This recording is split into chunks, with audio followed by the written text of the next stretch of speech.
બોટાદ જિલ્લામાં પત્રકાર થયેલ ખોટી ફરિયાદમાં પત્રકારો નિર્દોષ જાહેર થતા બોટાદના વિવિધ સંગઠનો દ્વારા પત્રકારોનું સન્માન કરવામાં આવ્યું, પુષ્પહાર પહેરાવી મોં મીઠા કરાવ્યા। બોટાદ જિલ્લામાં વર્ષ 2020માં લોકડાઉન દરમિયાન ટ્યુશન ક્લાસીસ ચાલુ રાખવાના સમાચાર પ્રસિદ્ધ કરનાર પત્રકારો પર પોલીસને ટ્યુશન ક્લાસીસના સંચાલક સાથેની સાંઠગાંઠ કરી કોઈપણ પુરાવાની ચકાસણી કર્યા વગરની ખોટી ફરિયાદ દાખલ કરી પત્રકારોને સંડોવી દેવાનો પ્રયત્ન થયો હતો। આ ફરિયાદ અનુસંધાને બોટાદ ન્યાય કોર્ટમાં કેસ ચાલી જતા ધર્મેન્દ્રભાઈ લાઠીગરા, પ્રવીણભાઈ મુંજપરા, રાજન રંગપરિયા ઉર્ફે ભાણો આ તમામ 3 પત્રકારો નિર્દોષ જાહેર થયા હતા। ત્યારે બોટાદ જિલ્લાના વિવિધ સંગઠનો દ્વારા પત્રકારોને પુષ્પહાર પહેરાવી મોં મીઠા કરાવી સન્માનિત કરાયા હતા। મારું નામ મંજીભાઈ સોલંકી, રાષ્ટ્રીય પંચાયત એકતામાં રાષ્ટ્રીય અધ્યક્ષ।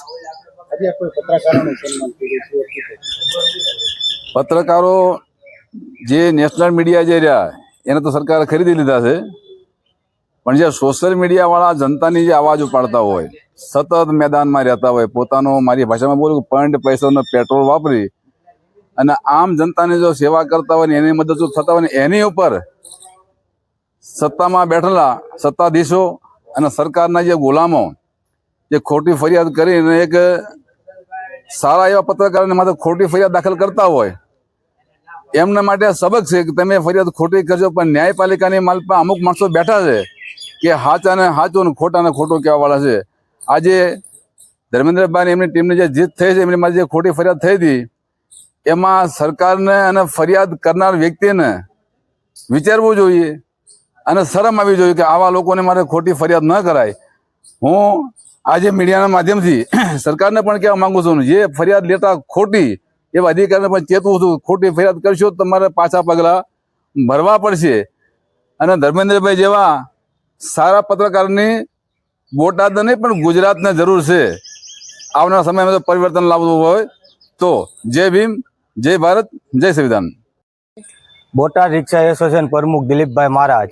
આજે પત્રકારો કઈ નિર્દોષ રીતા છે એનું તમે સન્માન કર્યું, શું હકીકત છે અને કેવી રીતે? હવે બોટાદ જિલ્લાના પત્રકાર એટલે સત્યના રાહ ઉપર ચાલવા વાળાઓ છે, ધર્મેન્દ્રભાઈ, રાજનભાઈ, પરવીનભાઈ। હવે આ લોકો બોટાદ જિલ્લામાં જે પત્રકારની ફરજ નિભાવે છે પણ સત્યની રાહ ઉપર સત્યનો અવાજ ઉઠાવે છે, તો એ લોકો ઉપર જે ખોટી ફરિયાદ કરવામાં આવી હતી ખંડણી બારામાં, તો એમાં નિર્દોષ જાહેર થયા છે અને સત્યની રાહ હંમેશા સત્ય દેર લાગે છે પણ સત્યની જીત થાય છે। એટલે અમે ધર્મેન્દ્રભાઈ, રાજનભાઈ, પરવીનભાઈ એ લોકોની સાથે જોઈ અને સત્યની સાથે જોઈ, એ લોકો હંમેશા માટે સત્યની અવાજ ઉઠાવતા જ આવે છે અને અવાજ ઉઠાવશે જ તે। ધર્મેન્દ્રભાઈ લાઠીગરા, બોટાદના પત્રકાર।